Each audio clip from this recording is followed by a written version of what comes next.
questions in. Give me time to go over everything, and that's definitely going to help us. And I know you're excited about driving. I'm excited to drive you. And I think if we plan, it will all work itself out. That's the hardest thing. You want to get everything done.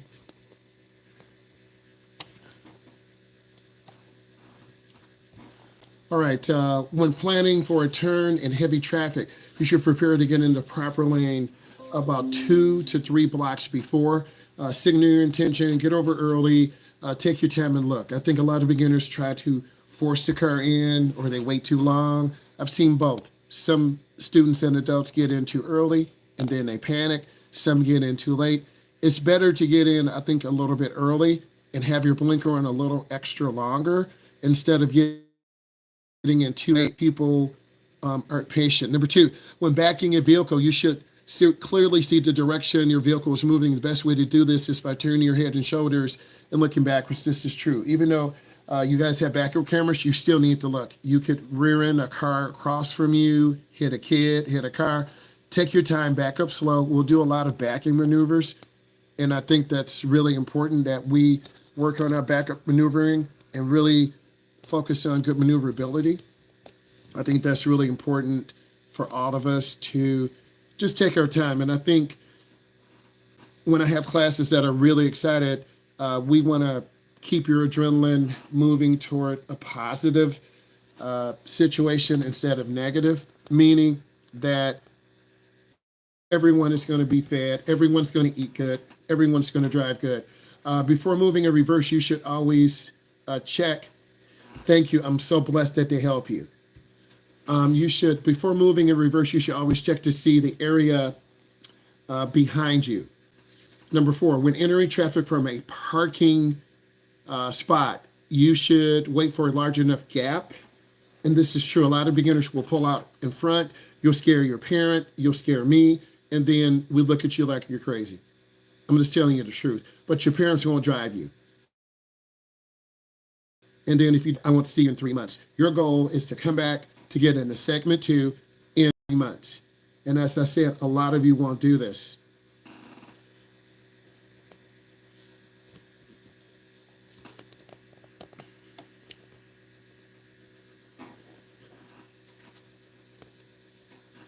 Next, when you want to back out at an angle parking spot on the street with two vehicles, with two-way traffic, you should always back out slowly and look over your shoulder to the right and to the left. You got to look back up slow. A lot of these questions are about maneuverability. Hello, how are you doing? Hopefully you're enjoying this. Put questions in, please, and thank you.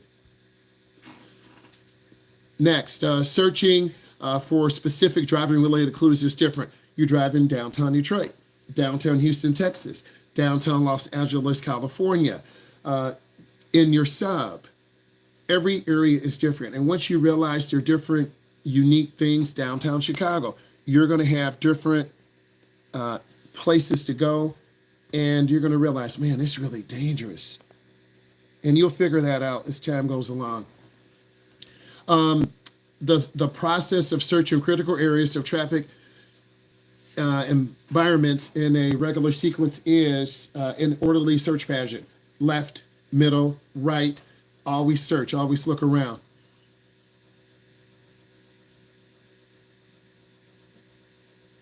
Next, the instant you observe a critical conflict, you should check your mirrors. Look behind you, keep room, keep space.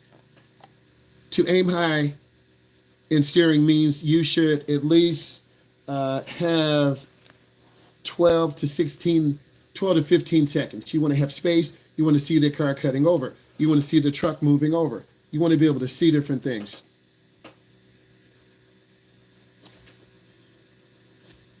The distance your vehicle travels from the time you see a hazard to the time your brain knows a hazard is called perception distance. The area you can see around your vehicle is called field of vision. So that's everything around you. Let's keep going. The searching means to glance quickly and continually. That is true. Next, when driving on the expressway, how many seconds ahead should the driver search? That is 20 to 30 seconds.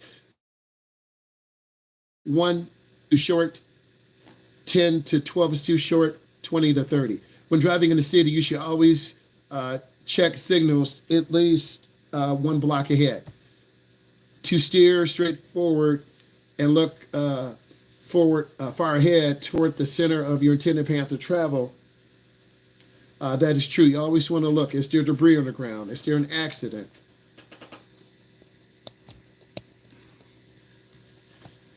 Next,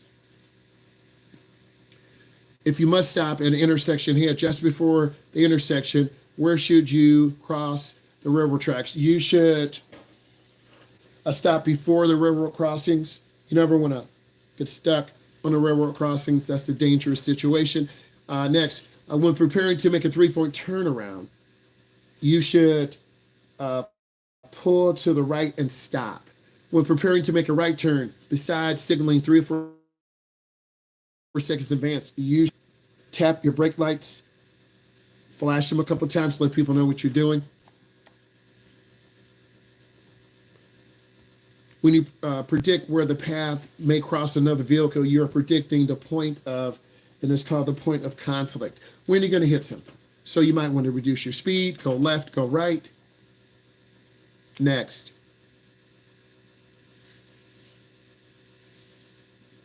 When following a vehicle that blocks your view ahead of the road, it is best to follow at a greater distance. A lot of these questions force you to think about driving situations, taking time, keeping room. To avoid a collision, when following a vehicle that blocks your view at the head of the road, it is best to follow at a greater distance. Next, to avoid a collision, To avoid a collision that appears to hit you on the side, you should brake or accelerate quickly.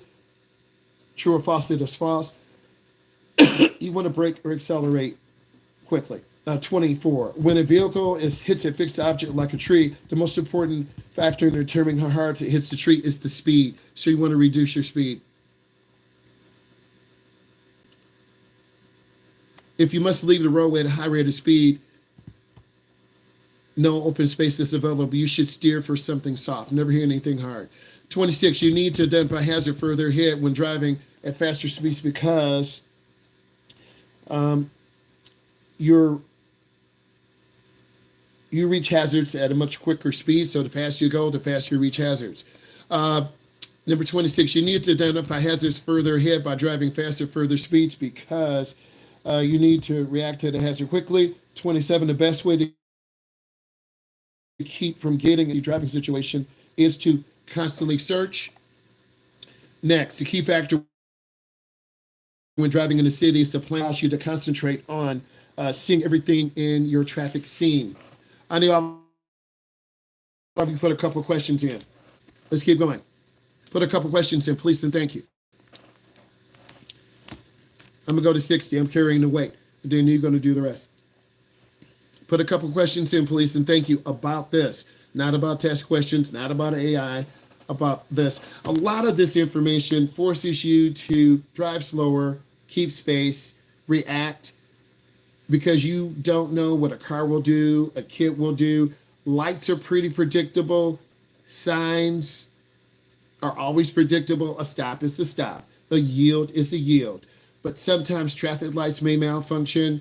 Sometimes pedestrians walk out in front of you. Sometimes a bike rider may fall in front of you. Sometimes you're driving through a neighborhood, a dog or a cat may run out, or a car may speed really fast. So you always want to anticipate the dangers that could happen, and then you are not caught by surprise as much.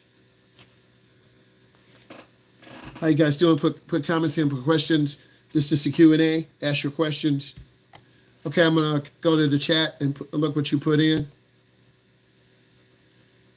What you do there's nothing soft to hit. You don't want to swerve. You can roll your car over. Dirt. Look, most areas have dirt on the side or gravel on the side. Soft, if there's no bush, then ride in the mud, ride in the dirt, ride in the gravel. There's always something soft on the road, okay? Because you have the pavement, then you have the white line, then off of the white line you have gravel, you have dirt. The pavement does end, so there's always something soft to hit. Good question. What do you do when someone swerves in your lane, like on a bridge? You're going to die because you can't move. So you want to squeeze your brakes and try to slow down as much speed. You're on the bridge. You can't go left. You can't go right. So I'm giving you the real life situation. Slow down as much as possible and try to hit them at an angle. That's a great question. How come when you have to stop at a railroad crossing instead of proceeding caution? Connor, the train always has the right of way. On school buses, hazardous material carriers, they have to stop, open the door, and look. You always want to look and check railroad crossings. Some railroad crossings don't have gates and lights. You always have to look. Always assume a train is coming. You can't beat the train. What is something considered soft? Dirt, gravel, mud, anything off-road is soft. Connor, you know what something hard is? A tree, a big boulder, something soft. You know what something soft is, Connor? I'm sorry, Dylan. What should you do what should I do when I'm about to make a collision? Is there any safe or better? Slow down as much as possible. Again, try to side swipe. Hit it at an angle. Always an angle. Okay? Avoid a head-on collision. What do you do if there's nothing soft? We already answered that. You don't want to swerve. You want to lose this much speed. If there's nothing soft, you slow down as much as possible. So I think you guys have been on the road with your parents. There's always the side of the road. There's gravel, there's dirt, there's mud. So the road, you have a paved road, and then on the right side, you have the white line. Over the white line, you're in the shoulder of the road. That's dirt, that's mud, that's grass. If I need to show you a picture, I will. What do you do if you don't want to swerve. Swerving maneuvers are dangerous. You always want to think swerve, you're going to lose control and roll your car over. Rollovers are very dangerous. Is a human reaction time enough? No, a human reaction time is not enough because we're not faster than an actual moving object. So that's why you want to control your speed as much as possible. That's why speed limits are 60 or 70 or 75. Because it's a safe area to maneuver and you should be able to control your car within a reasonable distance. What's the best way to merge by a truck? Either it depends on how close you are to the truck. Are you ahead of the truck? You merge out and accelerate. Are you beside the truck? You squeeze your brakes, you fall in behind. It's either you're going to be ahead of the truck or behind the truck. Good question.